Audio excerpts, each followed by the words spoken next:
Dalam kisah hidupnya, sebenarnya Ja'far Shadiq sukses sebagai panglima perang. Namun jabatan tersebut tak membuat dirinya tenang. Kemudian di saat kebimbangan itulah ia lantas melepaskan jabatan tersebut dan beralih menjadi dai atau penyebar agama yang bijaksana. Walau namanya Sunan Kudus, ia bukanlah asli Kudus. Dia berasal dari Demak, berjarak 25 km ke arah barat kota Kudus, Jawa Tengah. Di sanalah ia dilahirkan dan diberi nama Ja'far Shadiq. Ia adalah putra dari Sunan Undung. Semasa jayanya, ayah Ja'far Shadiq terkenal sebagai panglima perang yang tangguh. Ibunya bernama Syarifah, cucu dari Sunan Ampel. Sampai suatu waktu Sunan Undung tewas dalam peperangan antara Demak dengan Majapahit. Setelah itu Sunan Kudus menggantikan posisi ayahnya. Tugas utamanya ialah menaklukkan wilayah kerajaan Majapahit untuk memperluas kekuasaan Demak. Ja'far Shadiq terbukti hebat di medan perang, tak kalah hebat dengan kepiawaian ayahnya. Ja'far Shadiq berhasil mengembangkan wilayah kerajaan Demak sampai ke wilayah timur, yaitu Madura, dan ke arah barat mencapai Cirebon. Dalam perang itulah pemimpin pasukan Majapahit Adipati Terong berhasil ditaklukkan. Ja'far lantas menikah dengan putri Adipati tersebut dan berhasil dikaruniai 8 anak. Ia juga menjadi menantu Sunan Bonang. Dengan istrinya itu ia mempunyai 1 anak. Karena keberhasilannya menguasai Majapahit membuat posisi Ja'far Shadiq semakin terkenal dan disegani. Dia mendapat tugas selanjutnya, yaitu mengalahkan Adipati Handa Jayaningrat. Penguasa Pengging di daerah Boyolali itu berniat makar terhadap kerajaan Demak. Adipati Handayaningrat merupakan gelar yang dimiliki oleh Kebo Kenongo.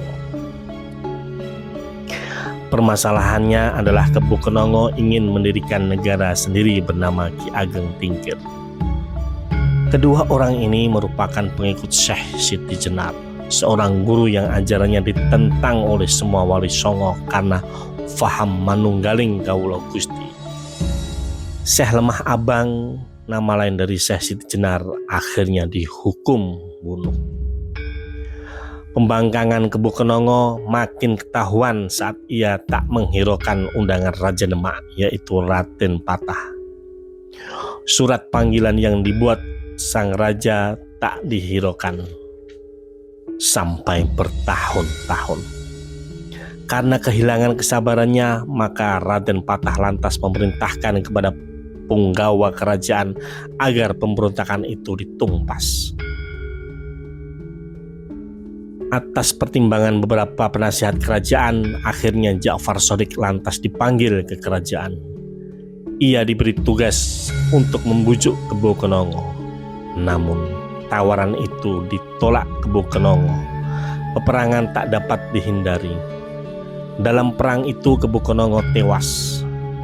Jabatan panglima perang dan disandang Ja'far tak berumur lama. Ada beberapa keterangan tentang kepergian Ja'far Shadiq dari Demak. Ada kemungkinan Ja'far tidak cocok dengan Raden Patah.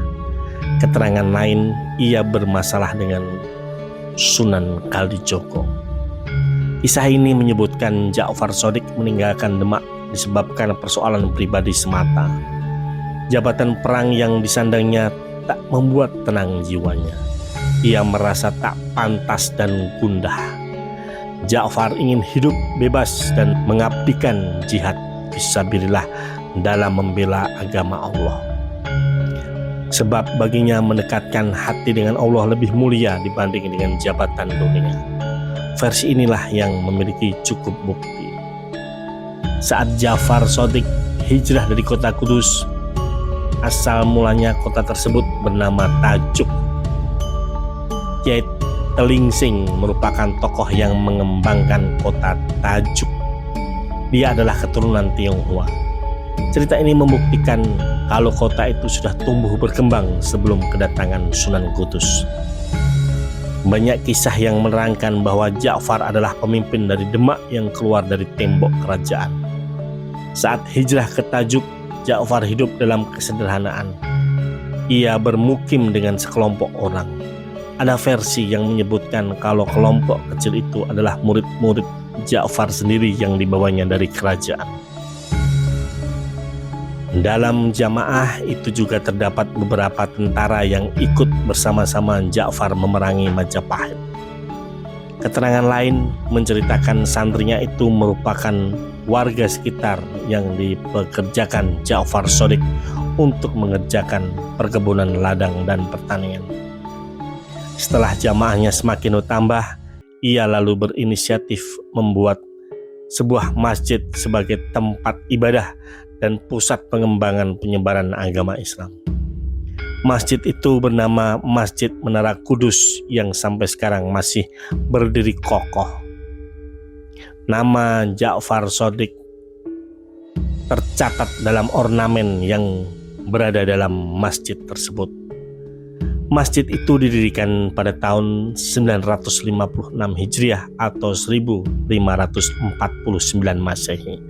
Di dinding masjid itu tertulis kalimat yang berbahasa Arab, artinya telah mendirikan Masjid Aqsa ini di negeri Quds. Masjid tersebut hingga kini masih terjaga keasliannya dan sampai sekarang masih digunakan untuk kegiatan yang bersifat keagamaan. Kalau dicermati, nama Kudus yang tak lain dari nama Tajuk itu berasal dari kata Quds yang akhirnya berubah menjadi Kudus, daerah yang berada di Provinsi Jawa Tengah. Pada akhirnya, Ja'far Shadiq sendiri dikenal dengan sebutan Sunan Kudus. Dalam menyebarkan agama, ia menerapkan dakwah dengan penuh kehati-hatian. Dalam arti tidak langsung menerapkan agama Islam kepada penduduk secara kaku, yaitu menggunakan model pendekatan adat kebudayaan. Agama yang dianut penduduk saat itu adalah Hindu, maka Sunan Kudus pun memadukan kebiasaan mereka ke dalam syariat Islam secara halus. Misalnya pada saat Hari Raya Idul Kurban, ia tak menyembelih sapi, namun diganti dengan kerbau. Cara ini dilakukan untuk menghormati penganut ajaran masyarakat saat itu. Konsep seperti itu menimbulkan rasa simpatik. Akhirnya banyak penduduk yang bersedia memeluk agama Islam. Sunan Kudus yang sering membacakan surat Al-Baqarah dalam setiap dakwahnya untuk memikat masyarakat. Dalam bahasa kita, Al-Baqarah artinya sapi betina. Pembangunan Masjid Kudus sendiri tidak terlepas dari unsur arsitektur gaya Hindu.